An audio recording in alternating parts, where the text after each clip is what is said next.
Made in China, is that a deal breaker for you?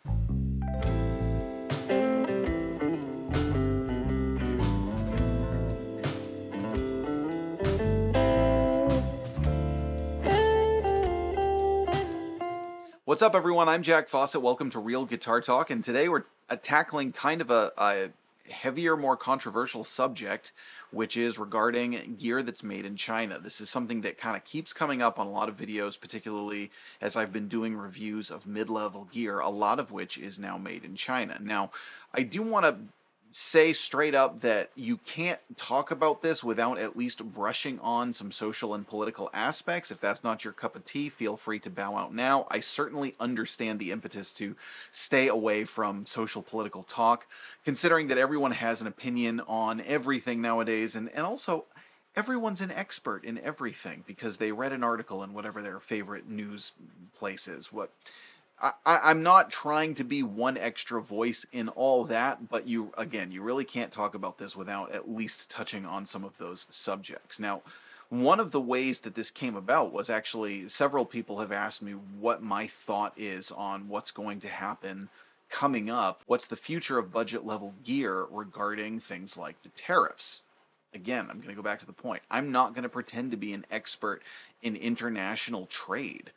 And I wish more people would stop pretending they were experts in international trade. I don't know what's going to happen. I do reject the term trade wars. I think that's massive sensationalism that people use to inflame a situation and try and kind of bend people's will to their line of thinking. I think what we're seeing is high stakes, hardball business negotiation. Will it work? I have no idea. I certainly hope that it does as someone who loves America, and I'd love to see everything go well for us. If it doesn't work, I hope it's abandoned on the quicker side and then moved on to something else that can help. This does relate to China's government, and I do want to, again, kind of mention that that's going to come up later in the video. I think the most important thing to remember when you talk about made in China is it doesn't have any reflection on Chinese people or Chinese ability. What it has to do with is the fact that companies have gear produced at certain places because of what they can get for the money. And when people send, particularly guitar manufacturers, send production to China, they're not doing it because that's where they can get the very best product. They're doing it because that's where they can get the cheapest, most adequate product. Now, again, they're probably luthiers, amp builders, pedal builders in China who can make incredible stuff. It's not a reflection on Chinese people's ability. It's a reflection on what the companies are doing. It's a reflection on what the companies are asking for. And this is there are other countries where this issue does not come up. Some of the best guitars in the world are being made in Japan. If you see a label that's made in Korea, you have a whole different view of it. And even other countries around and things. There's it's not that everything needs to be made in America, but there is kind of there's like a hierarchy of countries where things are made. So China is lower on the list. Again, I think when push comes to shove, that's really the number one issue. Now, when you get into the social political issues, and this is something that I've brought up in other videos before, something that my friend Max once said to me that stuck with me and really bothered me, and I've always kind of thought of it, is he said, however cheap something is, it is directly proportional to the amount of suffering that the person making it endured while they were working. Now, I've heard many arguments refuting that. I've heard people say, well, no, that's not true. There's all these factors and everything. But I worry that that's true, and I worry that we don't know the reality of what conditions might be for a lot of workers over there. And what I want to be also clear in this sense when I say, working in a factory is hard work, probably very unpleasant work. There's a difference between just a really hard, unpleasant job and actual inhumane conditions. And all you need to do is look up what Teddy Roosevelt dealt with in Chicago in the early 1900s regarding sanitary meat packing plants. Just look that up and you'll know what I mean. There's a difference between a rough job that you don't like and actually dehumanizing kinds of work out there. So let's be very, very clear on that. And the fact of the matter is there are enough red flags that I at least worry about it. Now, you can't say I'm going to just absolutely boycott everything made in China and not be somewhat hypocritical, at least in American culture. Probably many other places in the world too. I'm fairly sure that most of the clothes I'm wearing right now are made in China. I haven't checked, but I'm fairly sure. You see the joke often that people will, say like, "Hey, you made that 'I'll never buy anything made in China' comment using your iPhone." Okay, so there is a reality to that. There's a reality to, like, if you're really staunchly against this and you want to boycott it, you need to do a massive life change. This kind of leads to what the pervasive point is, which is something that I feel very down about. It's something that I don't like, and again, something that I hope will change. But the issue that I have, that I think many other people have, again, it's not with the Chinese people at all. I'm actually a massive fan of Chinese culture as a martial artist. I don't know if many of you know this, but I am a martial artist. If you need to ask if it can gent, no level of gain will ever satisfy you. And I've always been into Chinese history, Chinese culture, very, very enamored with it. A country is not always what its government is, and I hope that's the case for China moving forward in the world. But lest we forget right now, they still have a giant portrait of Chairman Mao. And if you've studied your history, you know that Chairman Mao is, you could say, one of the big three. I'm sure you could add more to those lists, but of absolutely worst genocidal maniacs in human history. The big three being Chairman Mao and the two mustache guys from further the other direction.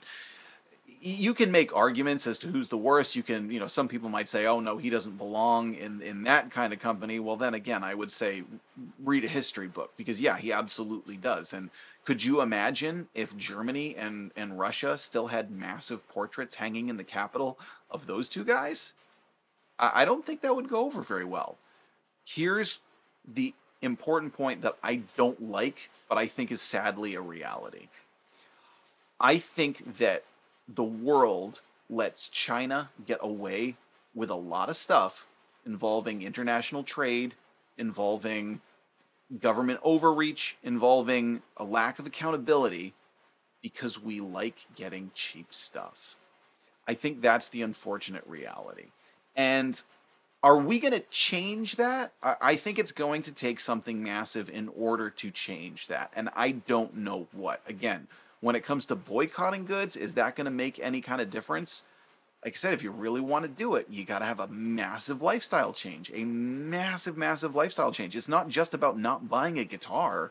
It's about making sure that you're buying clothes from ethically sourced places. Now, again, the counter argument to that is, well, hey, if a boycott's not really going to help anything, you're also going to deprive some of those workers who are not getting paid very much of the little pay that they do get.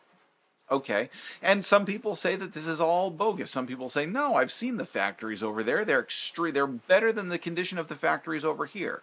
The one thing I would say about that is to question the sources and question how much you really know. I don't know for sure. I've never been there. I know what I can deduce from the facts that are presented to me. How does this relate to guitar playing? The way that it relates to guitar playing is, I would say we should all be a little more patient with each other given attitudes about stuff that's made in China. I think if someone says, I really don't want to play gear that's made in China, I wouldn't jump all over them for that. If someone is buying gear that's made in China, I wouldn't necessarily jump all over them for that. The middle ground that I've settled on, well, first of all, hopefully I'm trying to help people's form an educated opinion by sharing a video like this. But my general consensus for myself is I'm going to avoid it whenever I can. There are going to be times when I'm going to say, no, I really don't want to support that being produced in China, so I'm going to try and go with something else. Again, knowing that even, I have a level of hypocrisy in that approach. But I think at some point you have to start kind of making some kind of distinction of, okay, I want to support this or I don't want to support this. So again, this is a pretty heavy subject and it's a pretty controversial subject. So please let us know in the comments what you think. I see so many comments saying stuff from China is as good as anything else that's out there. Now, consistency notwithstanding, that's another big thing. And again, this goes back to not the Chinese factory workers, but it does go back to what the companies are willing to put in and their own inspection process. That's a that's a can of worms for another day. It doesn't have to do with the skill of the Chinese people. It has to do with what the companies are ordering from them. It's what level are they willing to invest in, and how much do they want for what level. I think that's that's kind of a key thing. So you'll get people who will say the stuff from China is just as good as everything else, but then you also get people who say, well, no, I'm not getting any of this crap that's made from China. It's all awful. The government's terrible. Where do we all, the rest of us, fit in when we really don't have all the facts? We just have what we can see from our own little seats and our own little research. Let us know what you think in the comments. I'm Jack Fossett. Remember to like, share, and subscribe, and we'll see you next time.